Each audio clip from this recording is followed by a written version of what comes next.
everyone, welcome back to my channel. In today's video, I'm going to introduce a software that allows you to automatically create multiple YouTube channels at once. As you can see on the screen, I'm currently managing multiple accounts, and each account is running on a different proxy.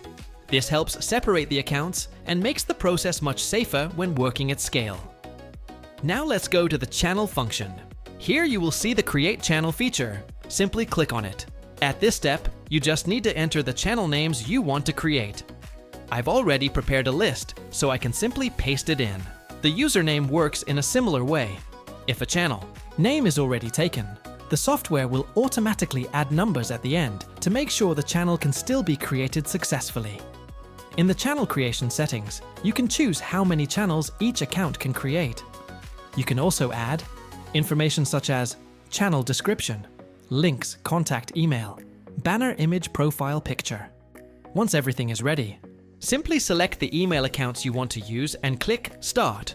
The software will automatically open multiple tabs, allowing you to track the progress of each action in real time.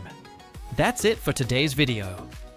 Don't forget to subscribe to the channel and like the video to support me and motivate me to create more useful content. Thanks for watching, and see you in the next video.